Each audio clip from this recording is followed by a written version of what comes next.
Alhamdulillahilladzi arsala rasulahu bil huda wa dinil haq liyudahhirahu 'ala dini kullih wa kafa billahi syahida wa asyhadu an la ilaha illallah wahdahu la syarikalah wa asyhadu anna muhammadan abduhu wa rasuluh ya ayyuhalladzina amanuttaqullaha haqqa tuqatihi wa la tamutunna illa wa antum muslimun.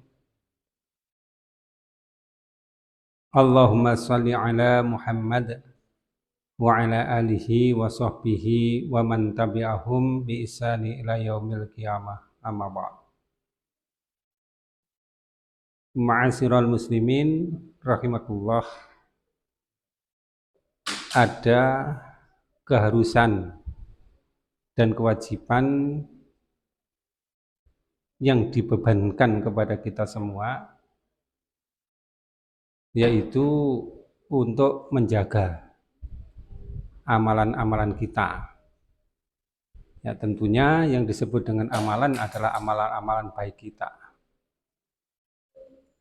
Amal-amal soleh atau amal-amal baik tersebut perlu kita jaga, karena kita menyadari bahwa iman kita ini tidak bersifat tetap, tidak bersifat konstan,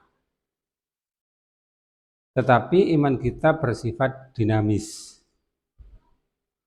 bisa naik, bisa turun. Seperti yang disebutkan oleh Al-Bukhari di dalam kitab Sahihnya, al-imanu yazidu wa yanqus. Iman itu bisa bertambah dan bisa berkurang. Dan pada dasarnya semua yang sifatnya dunia pun demikian. Tidak ada sesuatu yang bersifat dunia itu yang bersifat konstan. Jadi pada dasarnya dinamisasi dalam kehidupan dunia itu memang terjadi.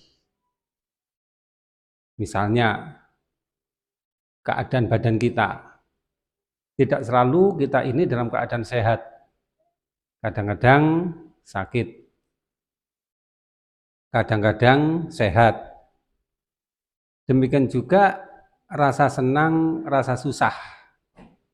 Kadang-kadang muncul rasa senang, kadang-kadang muncul rasa susah. Kadang-kadang kita merasa berlebih di dalam harta, kadang-kadang merasa kurang. Nah, demikianlah keadaan dunia tersebut. Termasuk diantaranya adalah tentang amalan-amalan kebaikan kita. Mungkin di suatu saat kita rajin melakukan amal-amal soleh, tapi di saat lain kita malas untuk melakukan amal-amal soleh. Di satu saat kita bersemangat untuk memperjuangkan din Allah, tapi di saat lain kita lemah untuk memperjuangkan din Allah. Maka dengan memahami kondisi dari hal tersebut, maka hendaklah kita selalu berusaha untuk mempertahankan yang baik-baik. Contoh, jika kita sehat, karena sehat ini adalah kebaikan, maka kita berusaha untuk menjaga kesehatan tersebut. Ya, tentunya dengan cara-cara yang baik pula. Misal dengan rajin berolahraga, mengkonsumsi makanan-makanan yang halal lagi baik, menghindarkan hal-hal yang merusak kepada kemungkinan atau kesehatan kita tersebut. Ya, jadi perlu dijaga.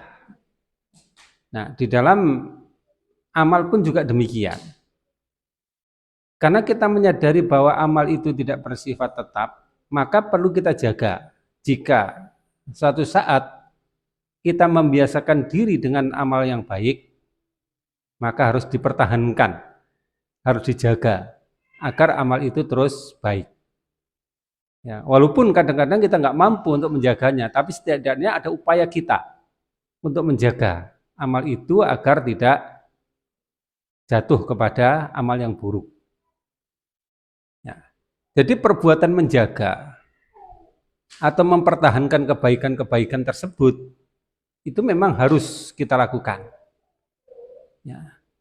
Di dalam Al-Quran Allah Ta'ala katakan alam ya'nil lilladzina amanu an takhsha'a qulubuhum lidzikrillah. Belumkah datang waktunya bagi orang-orang beriman untuk tunduk hatinya di dalam mengingat kepada Allah. Wa ma nazzala minal haqq, dan apa-apa yang diturunkan kepada mereka berupa kebenaran. Wala yakunu kalladzina utul kitab, dan janganlah mereka seperti orang-orang ahlul kitab min qablu yang ada sebelumnya. Fatala alaihimul amadu, maka ketika masa itu sudah berlalu panjang, fakhasat qulubuhum, maka hati mereka menjadi keras. Nah, ayat ini memberikan gambaran kepada kita bahwa ya, kebaikan-kebaikan itu seringkali memang akan mengalami degradasi, ya, mengalami kerusakan dengan berjalannya waktu. Sehingga kita harus berusaha agar degradasi atau kerusakan itu tidak terjadi. Ya. Dan ini dicontohkan juga oleh umat-umat terdahulu sebelum Rasulullah SAW. Ketika Allah menurunkan kepada mereka seorang Rasul, mereka dibimbing oleh Rasul, mereka dipimpin oleh Rasul, maka kondisi iman mereka baik, kondisi amal soleh mereka baik. Tapi ketika Rasul itu wafat, masa berlangsung dan berjalan terus, maka kerusakan-kerusakan mulai terjadi pada umat tersebut. Sehingga pada puncaknya mereka menyimpang dari ajaran para nabi dan para rasul tersebut. Kemudian Allah turunkan lagi seorang rasul. Maka iman mereka bisa menjadi baik kembali. Dibimbing oleh nabi, dibimbing oleh rasul. Nah, ketika rasul itu wafat dan masa berlangsung terus, nah ini akan mengalami kerusakan-kerusakan, mengalami degradasi-degradasi. Sehingga iman yang semula baik ini menjadi rusak atau bahkan menjadi kebalikannya. Terjadi pada umat-umat terdahulu. Dan tentunya ini juga bisa terjadi pada umat kita saat ini. Ya. Allah Ta'ala telah menurunkan satu Rasul, disusul Rasul berikutnya, disusul Rasul berikutnya, disusul Rasul berikutnya. Ini karena kerusakan yang terjadi pada umat manusia, setelah ditinggalkannya oleh para Rasul, maka itu harus diperbaiki. Nah, diperbaikinya dengan diturunkan Rasul berikutnya, diturunkan Rasul berikutnya, seperti itu. Sampai akhirnya Rasul yang terakhir pun diturunkan oleh Allah, yaitu Muhammad SAW. Maka beliau membimbing umat, memimpin umat, mengajar umat, menjaga umat. Dan setelah Rasul tersebut wafat, maka kondisinya bisa jadi akan mengalami seperti yang terjadi pada umat-umat terdahulu. Sehingga mengalami penurunan gitu. Dan ini seperti yang pernah dikatakan oleh Rasulullah SAW bahwa khairul kurni tsummal ladzina yalunahum tsummal ladzina yalunahum. Sebaik-baiknya kurun atau waktu atau masa itu adalah masaku, di mana umat muslimin dipimpin secara langsung oleh Rasulullah SAW. Di saat itu wahyu masih turun. Setiap permasalahan diajukan kepada Rasulullah SAW. Setiap pelanggaran diberikan sanksi.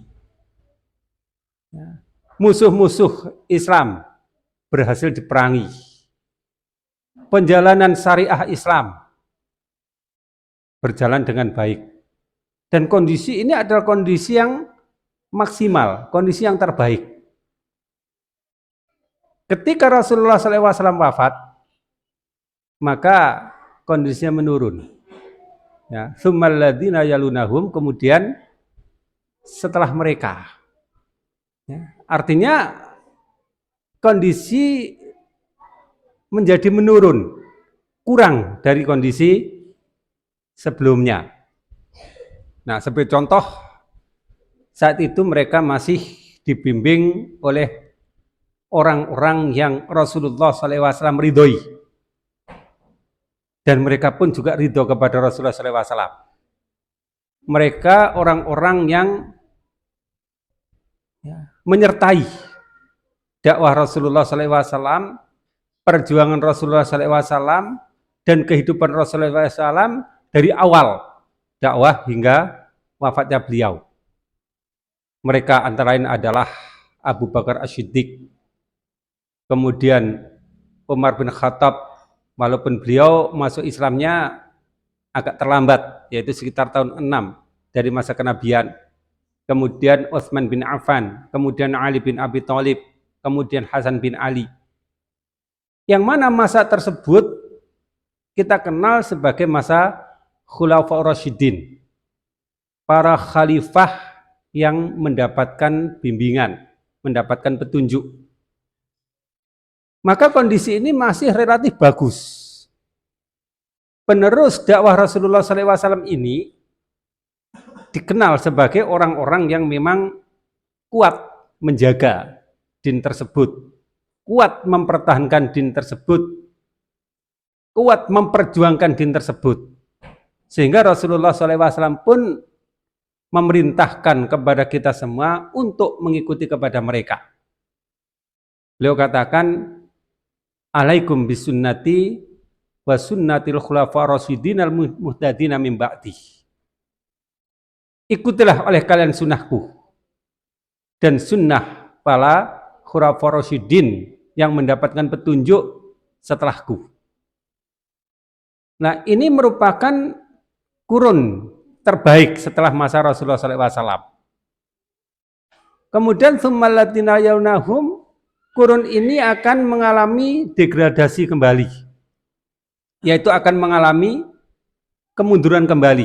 Dan itu bisa kita saksikan bagaimana Islam di masa Abu Bakar sampai terakhir di masa Ali bin Abi Thalib, kemudian dilanjutkan dengan Hasan. Sudah mulai terjadi kekacauan. Ya, tidak semua sahabat-sahabat bersatu padu sebagaimana awalnya. Terjadi pertentangan, terjadi permusuhan di antara mereka. Dan ini dilanjutkan dengan generasi berikutnya juga demikian, mengalami kemunduran-kemunduran. Sehingga untuk menjaga umat ini tetap pada jalan kebaikannya, untuk menjaga umat ini dalam jalan kebenarannya, maka kata Rasulullah SAW, sesungguhnya Allah akan mengutus di setiap akhir dari penghujung 100 tahun man yujaddidul hadinaha, orang yang akan memperbarui dinnya, menjadi mujaddid, ya, pembaharu di dalam dinnya ini. Ya, ini wajar. Ya, karena memang sesuatu yang sifatnya duniawi itu seperti itu. Seperti halnya kita punya barang. Barang yang kita miliki itu tidak selamanya baik sebagaimana awalnya. Apa saja yang kita miliki. Barang yang kita beli, kita buat, itu tidak akan baik selamanya. Semakin lama, semakin berlangsung waktu, maka dia akan mengalami kerusakan-kerusakan. Nah, din kita juga tidak lepas dari hal tersebut. Maka untuk itulah di dalam menghadapi masalah tersebut atau di dalam menyikapi masalah tersebut, walaupun kita memang tidak bisa mencegah dari kerusakan iman dan amal kita, tetapi kita harus berusaha. Kita harus tetap menjaga. Kalau toh terjadi kerusakan, itu tidak sampai pada kerusakan yang parah. Kalau toh terjadi kehancuran, tidak sampai pada kehancuran yang parah. Mungkin kalau kita yang masih usia-usia sekian ini mengetahui kondisi kehidupan di masa kita masih kecil dan kondisi kehidupan saat ini, pasti juga akan bisa merasakan bagaimana perbedaannya. Di mana di saat itu seakan-akan kebaikan masih banyak, masih luas, masih menyebar di mana-mana. Tapi sekarang kondisinya kayaknya berubah. Yang dominan saat ini adalah kerusakan-kerusakan. Yang dominan ini adalah kemaksiatan-kemaksiatan. Nah, ini yang terjadi. Jadi di dalam hal ini keharusan kita menjaga din kita, menjaga amal saleh kita akan tidak mengalami kerusakan atau kehancuran atau terputusnya amal-amal saleh kita tersebut. Ya, tentang sebab ya nanti akan kita jumpai banyak sebab-sebabnya. Ya, nanti akan kita pelajari apa yang menyebabkan ini akan terjadi. Apa yang menyebabkan kerusakan itu akan terjadi. Ya, kalau kita tahu sebabnya, maka nanti kita akan bisa menjaga agar sebab itu bisa kita atasi untuk kita carikan solusinya. Di dalam ayat tersebut Allah katakan, alam yakni lilladzina amanu an takhsha'a qulubuhum lidzikrillah. Belumkah datang waktunya bagi orang-orang yang beriman untuk tunduk hati mereka dengan mengingat Allah. Ketundukan hati kita di dalam mengingat kepada Allah, zikir kepada Allah. Zikir kepada Allah itu mempunyai makna yang luas. Ya, semua meliputi semua perbuatan, semua pemikiran, semua gerakan kita di dalam mengingat kepada Allah. Yang bisa kita lakukan ya dengan mengucapkan lafaz-lafaz tertentu dan bisa kita lakukan dengan memikirkan ya, sesuatu dan bisa kita lakukan dengan perbuatan-perbuatan tertentu. Sebuah contoh, zikir kepada Allah yang kita wujudkan di dalam bentuk lisan. Zikir yang terbaik dalam bentuk lisan itu adalah tilawah Quran. Yaitu kita baca Quran. Membaca Quran ini kita membaca kalam Allah. Kita membaca firman-firman Allah. Yang ketika kita membaca tersebut, kita pahami apa yang terkandung di dalamnya, kemudian menjadikan hati kita tunduk. Hati kita khusyuk. Ya. Apalagi jika kita merutinkan membaca tersebut, ya, dan juga dipenuhi ketentuan-ketentuan bacaan yang lain, maka akan menjadikan hati kita tunduk kepadanya. Zikir lisan yang lain bisa berupa kalimat-kalimat thayyibah. Nah, kalimat-kalimat thayyibah ini bisa kita sertakan di dalam setiap perkataan-perkataan kita, perbincangan-perbincangan kita, sehingga lisan kita itu selalu basah dengan kalimat thayyibah. Misalnya subhanallah, alhamdulillah, la ilaha illallah, wallahu akbar, astagfirullah, dan yang lain-lain. Nah, ini bisa kita sertakan di dalam keseharian kita ketika kita berbicara, ketika kita berkata-kata, ketika kita berbincang-bincang, atau kita mengalami sesuatu. Dan bisa juga kalimat thayyibah ini ya, kita ucapkan dalam interaksi kita dengan sesama manusia atau sama kaum muslimin. Dalam bentuk apa? Ucapan salam. Assalamualaikum, jawab waalaikumsalam. Dalam bentuk misalnya kita bersin, kita ucapkan alhamdulillah. Kemudian dijawab dengan yarhamukallah, dibalas lagi dengan yahdikumullah wa yuslih balakum. Nah, ini bisa kita ucapkan di dalam bentuk ketika kita berinteraksi dengan sesama kaum muslimin. Nah, tentu dengan melisankan hal tersebut akan membawa hati kita untuk berzikir kepada Allah sehingga kita pun akan menjadi tunduk kepadanya. Kemudian zikir kepada Allah itu juga bisa kita lakukan dalam bentuk kita menginternalisasikan ilmu-ilmu, baik itu Al-Quran atau hadis-hadis Rasulullah SAW atau mungkin ilmu-ilmu fikih dan yang lain-lain ke dalam akal kita. Dalam bentuknya adalah talabul ilmi, majelis taklim. Nah, seperti majelis taklim seperti ini adalah bagian dari zikir kita kepada Allah dan juga merupakan zikir yang utama.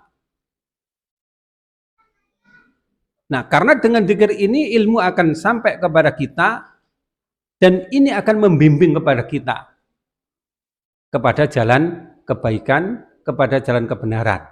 Ini bentuk zikir dalam bentuk lisan. Adapun zikir dalam bentuk hati, ya ini kita tidak mesti melafadzkan di dalam lisan, tetapi hati kita selalu di dalam keadaan mengingat kepada Allah. Ketika hati kita mengingat kepada Allah, maka akan menjaga diri kita dari sesuatu yang dimurkai oleh Allah, dari sesuatu yang tidak disenangi oleh Allah. Ketika kita hendak melakukan sesuatu, maka kita ingat kepadanya. Maka kita akan menjadikan sesuatu itu sebagai hal yang dicintai oleh Allah, hal yang diridhai oleh Allah. Demikian juga zikir dalam bentuk perbuatan-perbuatan anggota badan.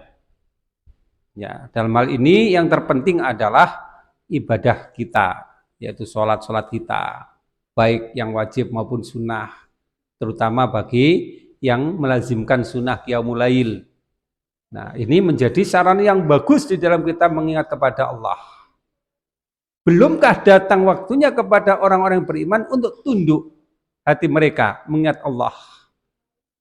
Ya, jadi ini menjadi sesuatu yang mesti dilazimkan oleh orang-orang beriman. Inilah sebenarnya yang bisa menjaga mereka dari perbuatan-perbuatan maksiat, dari perbuatan-perbuatan dosa. Wa ma nazzala minal haqqi, dan apa-apa yang diturunkan dari kebenaran, yaitu Al-Qur'an, ya, hadis-hadis Nabi SAW. Wala yakunu kalladzina utul kitab, dan janganlah kalian mereka menjadi orang-orang sebagaimana ahli kitab min qablu sebelumnya. Nah, ini memang menjadi contoh, menjadi sorotan, ya, yaitu apa-apa yang terjadi pada ahli kitab. Karena pada sebagian besar, ya, yang dikisahkan oleh Allah dan juga disampaikan Rasulullah SAW terhadap ahli kitab sebelum kita itu adalah tentang keburukan-keburukan mereka. Walaupun di antara mereka tentu ada yang baik. Siapa yang baik? Yang baik adalah mereka-mereka yang tetap teguh mengikuti kitab yang telah diturunkan oleh Allah kepada Nabi mereka dan mengikuti sunnah-sunnah Nabi mereka. Namun karena kitab-kitab yang diturunkan oleh Allah kepada Nabi-Nabi mereka itu mereka ubah, ya, mereka palsukan, maka mereka pun akhirnya tidak bisa mengikuti kitab tersebut yang benar. Dan yang diikuti adalah kitab hasil gubahan, hasil perubahan yang dilakukan oleh para pemimpin-pemimpin mereka. Sebagaimana Allah katakan, alladzina yaktubunal kitaba bi'aidihim tsumma yaquluna hadza min indillahi liyashtaru bihi tsamanan qalila. Orang-orang yang telah menulis Alkitab dengan tangan-tangan mereka, kemudian mereka katakan ini dari sisi Allah, agar mereka bisa mendapatkan harga yang sedikit, bisa menjualkan dengan harga yang murah. Nah, ini yang terjadi pada mereka. Sehingga kisah-kisah tentang mereka itu kebanyakan adalah kisah tentang orang-orang yang telah menyimpang dari ajaran para nabi, menyimpang ajaran dari para rasul, sebagaimana Yahudi dan Nasrani. Yahudi semula dibimbing oleh Nabi Musa alaihissalam. Kepada mereka diturunkanlah kitab Taurat. Di dalam bimbingan Nabi Musa, mereka bisa menjadi bangsa yang besar, bangsa yang kuat. Tetapi lambat laun mereka pun menyimpang dari ajaran Nabi Musa. Dimulai dari para pembesar-pembesar mereka, para pemimpin-pemimpin mereka yang telah mengubah kitab itu ya, sesuai dengan keinginan hawa nafsu mereka. Yang mereka anggap lebih dikurangi, yang mereka anggap kurang ditambahi, yang mereka anggap tidak cocok diganti. Ya, sesuai dengan keinginan dan hawa nafsu mereka. Sehingga orang-orang yang ikuti kitab tersebut tentu tidak didasari dengan kebenaran. Karena dasarnya adalah kitab yang sudah mereka ubah. Nah, sehingga akhirnya mereka tidak lagi mengikuti ajaran Nabi Musa, tetapi berubah menjadi agama Yahudi. Demikian juga ahli kitab yang lain, yaitu Nasrani. Mereka menjadi umat yang baik, umat yang benar, ketika mereka dibimbing oleh Nabi Isa alaihissalam. Dan selama mereka berjalan di dalam ajaran Nabi Isa, maka mereka menjadi orang yang baik. Namun setelah mereka ditinggal oleh Nabi Isa, maka mereka sudah mulai menyimpang dari ajaran Nabi Isa tersebut. Injil yang diturunkan kepada mereka, mereka ubah, ya, mereka ganti, mereka tambahi atau mereka kurangi. Sehingga akhirnya menjadi sebuah kitab yang tidak lagi bisa kita katakan sebagai kitab dari Allah. Karena kebanyakan dari isinya adalah sudah merupakan gubahan atau tulisan dari pembesar-pembesar mereka. Nah, ini yang terjadi pada mereka. Janganlah kita seperti mereka, yaitu ahli kitab sebelum kita, fatala alaihimil amadu, ketika berlangsung masa yang sudah panjang, ya, pada mereka, masa panjang dari diutusnya Nabi dan Rasul tersebut, fakhosat kulubuhum, maka hati mereka pun menjadi mengeras. Tidak sebagaimana di awal-awalnya, di mana hati mereka lunak untuk mengikuti kebenaran, untuk mengikuti ajaran para Nabi dan para Rasul. Nah, kepada kita diberi peringatan oleh Allah, jangan seperti mereka. Tapi kita hendaklah seperti sahabat-sahabat Rasulullah SAW, sebagaimana yang telah disebutkan tadi, beliau katakan, alaikum bisunnati wa sunnati khulafur rasyidin al-muhtadina min ba'di. Wajib atas kalian mengikuti kepada sunnahku dan sunnah khulafur rasyidin yang mendapatkan petunjuk setelahku. Dan tentu ini bukan hal yang mudah. Perlu pada perjuangan, perlu pada kesungguh-sungguhan. Ya.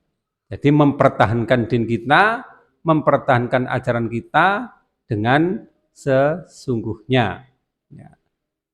Ikhwatiddin rahimakumullah, tadi kita menyebutkan kira-kira apa sebab dari menyimpangnya orang, ya, dari kebaikan menuju kepada keburukan. Nah, ini tergambar satu sebabnya itu adalah sumber dari ajarannya, masdaru ta'limnya berubah. Ya. Dulu sumber ajarannya itu benar, yaitu Taurat, kemudian Injil. Kemudian ketika Taurat dan Injil diubah, tidak sebagaimana aslinya, kemudian mereka mengikuti hal tersebut, maka mereka pun akhirnya menyimpang dari kebenaran tersebut. Nah, ketika penyimpangan itu menyebabkan mereka mendapatkan sesuatu dari dunia, ya mungkin kekuasaan, atau mungkin harta, atau mungkin yang lain-lain, maka akhirnya mereka benar-benar menikmati dunia tersebut. Ketika dunia tersebut sudah dinikmati oleh mereka, maka mereka enggan untuk melepaskannya. Sehingga ketika itu diberitahu tentang kebenaran, mereka menolak. Diberitahu tentang yang hak, mereka membantah. Diajak kepada kesolehan, mereka menolak.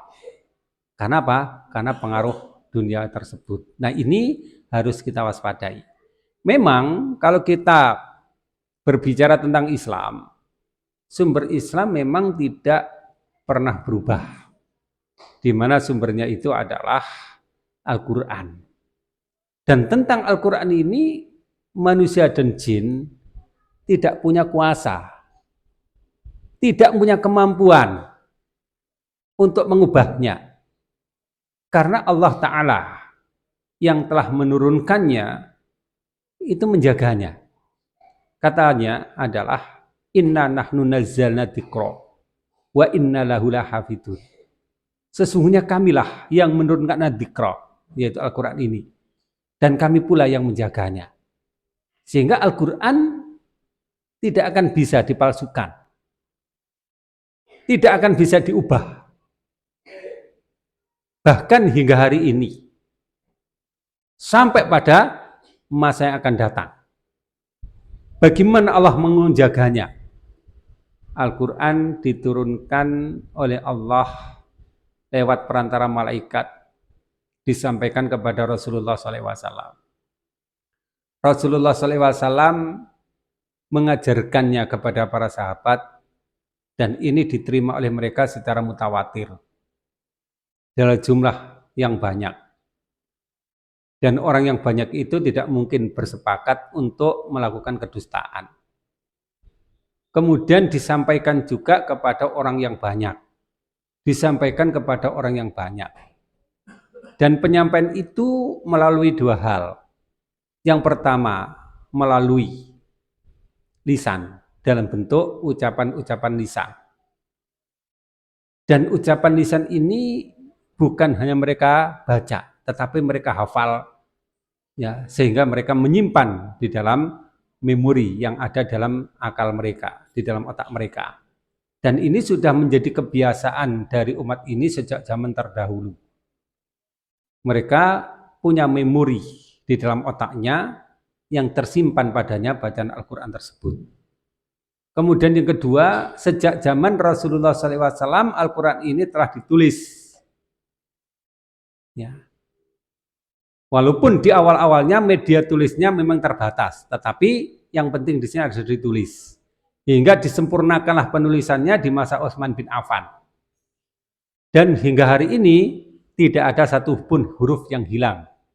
Dan tidak ada satu pun huruf yang ditambahi. Nah, sehingga terjaga benar. Sehingga jika kita mau merujuk kepada kebenaran, yaitu kepada Al-Quran, itu tetap bisa. Tidak sebagaimana umat-umat terdahulu. Ketika mereka ingin merujuk kepada kebenaran dalam kitab mereka, mereka sudah tidak bisa. Karena kitab mereka yang asli sudah tidak ada. Baik itu Taurat maupun Injil. Jika mereka sekarang merujuk pada kitab-kitab yang ada, yang mereka sandarkan, mereka katakan itu Taurat atau Injil, itu bukan Taurat dan Injil sebagaimana yang diturunkan di masa Nabi Musa dan Nabi Isa. Tapi sudah diubah dengan perubahan-perubahan yang sangat banyak. Ini berbeda dengan umat muslimin. Jadi kita rujuk kepada Al-Quran, dan Al-Quran masih tetap asli sebagaimana dia diturunkan. Namun, ifabidamakullah, bukan berarti dengan sebab itu kita tidak akan mengalami penyimpangan di dalam beragama. Bukan berarti kita tidak mengalami kerusakan di dalam agama. Karena penyimpangan itu memang tidak terjadi pada kitabnya, tapi bisa terjadi pada diri masing-masing orang karena iman. Bagi orang yang beriman dan kokoh imannya, maka merujuk kepada Al-Quran dan Sunnah itu akan menjadi mudah bagi mereka. Tetapi bagi orang yang imannya lemah, merujuk kepada Al-Quran Sunnah itu bukan barang yang mudah. Sehingga akhirnya muncullah penyimpangan-penyimpangan. Mulai dari para ulama-ulama yang mungkin menyimpangkan tafsir dari Al-Quran, atau menyimpangkan penjelasan-penjelasan dari Al-Quran, sampai pada orang-orang yang awam yang akhirnya mengikuti pada penyimpangan-penyimpangan tersebut. Jadi walaupun Al-Quran itu tidak mengalami penyimpangan, namun kita harus tetap waspada karena ilmu yang ada pada diri kita itu tidak sebagaimana ilmu yang ada pada generasi Khulafaur Rasyidin. Sehingga kalau kita memang ilmu tidak sampai di situ, maka tuntutan belajar tetap harus ada. Tuntutan thalabul ilmi harus ada. Dan tetap waspada, hati-hati tentang penyimpangan-penyimpangan yang dilakukan oleh orang-orang yang di dalam hatinya ada penyakit. Bisa jadi memang sengaja menyimpangkan, bisa jadi karena kebodohan mereka. Nah, maka kita jaga hal tersebut agar kita tidak mengalami sebagaimana yang dialami oleh ahli kitab sebelum kita. Kita merasa sudah mengikuti kitab, tapi ternyata kita jauh dari mengikuti kitab tersebut. Ya. Baik. Barangkali ada hal yang perlu ditanyakan. Nah, silakan.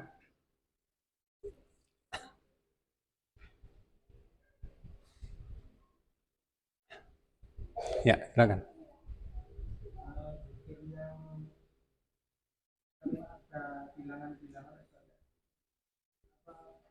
Boleh memakai kata-kata apa orang sekarang ini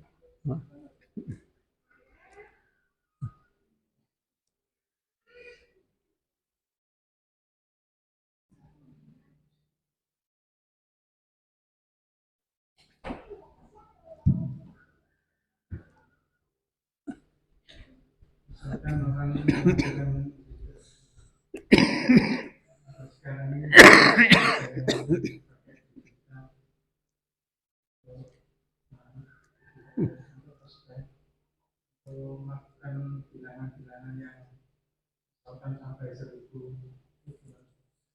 Ya. Ya, baik. Dzikir yang ada bilangan-bilangannya. Apa saja itu? Ini contoh ya. Dzikir kita ketika kita rukuk atau sujud. Bilangannya berapa? Kalau kita baca Subhana Rabbiyal A'la atau Subhana Rabbiyal Azim, bilangannya 3 kali minimal. Dan baik juga jika kita ikuti hadis yang diriwayatkan dari Anas bin Malik.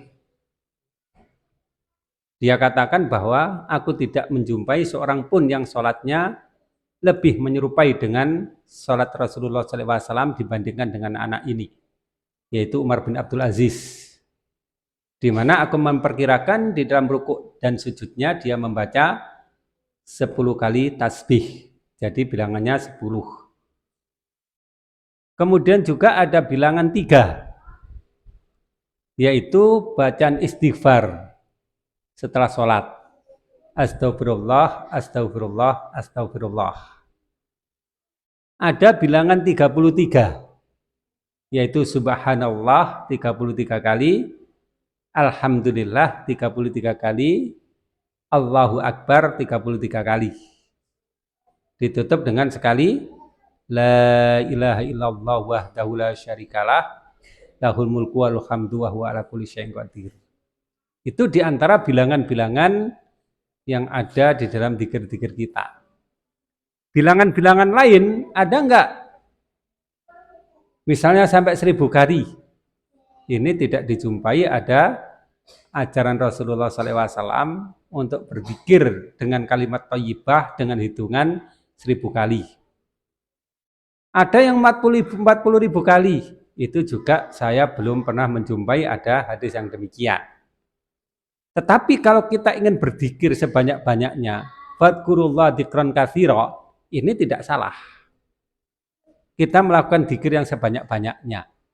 Baik itu berupa kalimat thayyibah, atau tilawah Quran, atau sholat. Ya, boleh kita lakukan sebanyak-banyaknya. Ya, tapi ketetapan itu adalah bukan dari Rasulullah, tetapi sesuai dengan apa yang kita inginkan. Dan itu tidak salah jika hari-hari kita diwarnai dengan dzikir-dzikir. Nah, adapun menggunakan tasbih atau alat hitung digital itu diperbolehkan atau enggak? Ya pada dasarnya yang dituntun oleh Rasulullah SAW itu kan angka-angka yang tidak membutuhkan tasbih kan. Angka-angka itu enggak membutuhkan tasbih. Kenapa? Jumlahnya 3. Apa 3 kita masih butuh tasbih? Ya. Butuh tasbih enggak kita 3 kali itu? Subhanallah. Atau subhan rabbiyal azim. Subhan rabbil azim. Subhan rabbil azim. Atau mungkin yang 10 kali. Nah, ini kan angka yang menurut saya tidak membutuhkan tasbih. Setelah sholat pun juga demikian. Ini angka yang tidak membutuhkan tasbih. Ya. Cukup ruas-ruas jari kita ini kalau dihitung 1, 2, 3, 4, 5, 6, 7, 8, 9, 10, 11, 12, 13, 14, 15. Ya, ruas jari kita 15. Nah, kemudian yang ini 15. Kalau 33 tambah 3. Nah, itu praktis. Tidak usah kita bawa tasbih. Tapi bagaimana jika kita membuat tasbih? Sebenarnya larangan juga tidak ada. Ya. Hanya tidak diperlukan untuk itu. Ya. Terkecuali jika kita ingin melazimkan untuk dzikir kalimat thayyibah dalam hitungan-hitungan tertentu. Misalnya yang ribuan kali tersebut, tentu kita nggak bisa mengandalkan ini. Mesti lupa itu. Ya, itu pasti lupa itu kalau menggunakan ini. Karena angkanya jauh berkali-kali dari 15 kali 2 ini. Nah, maka penggunaan tasbih atau alat hitung sebenarnya nggak ada masalah di situ. Hanya saja memang tidak ada contoh. Nah, baik secara hitungan maupun secara alat. Maka simple di dalam ajaran Islam itu ya tidak ada hitungan-hitungan yang panjang atau hitungan-hitungan yang banyak. Ya. Nah, apalagi kalau dzikir sholat kan dzikir. Ini kan nggak perlu tasbih. Wong 12 rakaat atau 11 rakaat di waktu malam aja sering nggak nutut. Ya. Biasanya kita nggak melakukan sampai 11 rakaat gitu. Ya. Jadi nggak perlu tasbih. Atau dzikir bacaan Al-Quran walaupun di situ ada ya 600 lebih halaman, kita nggak perlu tasbih kan, karena sudah ada nomor halaman-halamannya gitu. Gitu ya. Baik, ada lagi?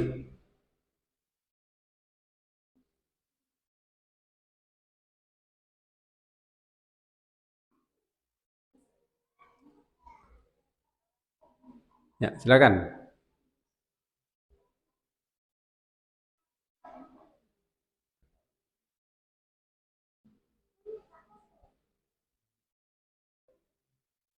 Dari Pak Isra?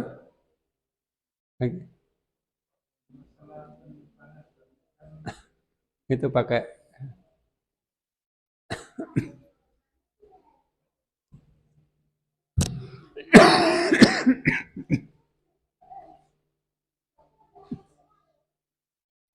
dalam menjalankan suatu dalam kan penyimpangan-penyimpangan yang dilakukan ya sebab karena dari istilahnya buku-buku kuno yang dipegang ajaran yang lakukan itu mana terus bertambah zaman kan Ya gimana cara sebenarnya ya susah untuk meluruskan itu. Ya, ya, ya tadi disebutkan ya fatola alihimul amatu faqasat qulubuhum. Ketika masa itu berlangsung panjang, maka hati-hati mereka menjadi keras. Ya. Jadi kalau penyimpangan itu baru dilakukan, itu relatif mudah untuk diingatkan. Kamu salah, kenapa salahnya? Itu yang benar seperti itu. Masih ada contoh yang benar. Ya, seperti itu. Ya, kamu menyimpang ya dari jalan yang benar. Jalan benarnya masih ada gitu. Gampang kita. Tapi kalau sudah jauh, yang benar sudah nggak kelihatan, yang sebenar sudah nggak tahu, maka orang yang menyimpang sudah tidak merasa menyimpang. Ya. Kenapa? Nggak ada contoh yang benar. Yang benar mana? Hatinya sudah menjadi keras. Kenapa? Karena penyimpangan yang dilakukan terus-menerus itu ibaratnya mendidik kepada hati mereka. Sehingga hati mereka lazim. Sesuatu yang lazim dilakukan itu kan sulit untuk ditinggalkan. Seperti contoh, kita makannya nasi. Sulit diubah menjadi makan singkong. Ya. Kita makan nasi, udah kebiasaan sekali. Sulit diubah untuk makan ketan misalnya. Karena kebiasaan yang sudah berlangsung terus-menerus ini menjadikan kelaziman bagi diri kita. Lazim sudah. Ya. Nah, demikian pula penyimpangan-penyimpangan itu. Al-Qur'an mengatakan bahwa wa idza qila lahum muttabi'u ma anzalallahu qalu bal nattabi'u ma alfaina 'alaihi abaana awalau kana aba'uhum la ya'qiluna syai'a wa la yahtadun. Dan apabila dikatakan kepada mereka, ikutilah apa yang Allah turunkan. Mereka katakan kami mengikuti kepada apa-apa yang kami dapati dari bapak-bapak kami. Walaupun bapak-bapak mereka itu tidak berilmu sedikit pun dan tidak pula mendapatkan petunjuk. Karena sudah menjadi kebiasaan, sudah menjadi tradisi, sudah menjadi adat. Sehingga tidak merasa kalau itu menyimpang. Kalau diingatkan, ya alasannya seperti itu. Ini sudah tradisi, ini sudah adat, ini sudah kebiasaan, mau apa lagi? Nah, makanya di situ banyak tradisi-tradisi baru yang berkembang saat ini. Ya, maka kesempatan kita untuk mengingatkan masih ada. Buktinya ini dulu nggak ada, gitu ya. Tetapi kalau ini nanti menjadi tradisi yang sudah berlangsung lama, akan sangat sulit untuk dihilangkan karena mereka sudah menganggap sebagai sebuah budaya, sebuah kebiasaan. Gitu. Nah, maka harus dijaga itu. Nah, termasuk diantaranya kebiasaan-kebiasaan baik kita juga harus dipertahankan ya. Jangan sampai kebiasaan baik kita juga tergerus. Fenomena karnaval-karnaval itu yang sekarang ini, masya Allah. Ini dulu kan nggak kita jumpai karnaval yang seperti itu. Kalau dulu karnaval ya masih ada juga, tetapi kan kostumnya masih relatif bagus, ya, tampilannya masih relatif bagus, menggambarkan kepahlawanan gitu ya, menggambarkan kebaikan gitu. Sekarang enggak kan? Yang digambarkan apa sudah? Hampir semua ya seni-seni setan sudah menjadi warna di situ. Ya, model kesenian setan, model pakaian-pakaian setan, itu sudah ada di situ. Dan lama-lama akan menjadi sesuatu yang ya, melekat sekali dalam hati mereka. Qasat qulubuhum. Ya, qasat qulubuhum. Jadi kalau diingatkan ya sudah susah. Maka sekarang mungkin masih ada kesempatan, wahai para ulama, wahai para kiai, wahai para ustadz, wahai para tokoh-tokoh masyarakat, ayolah berusaha untuk meluruskan, berusaha untuk mengingatkan sebelum hati mereka menjadi keras. Ya, baik. Demikian untuk sesi kita kali ini, kita cukupkan.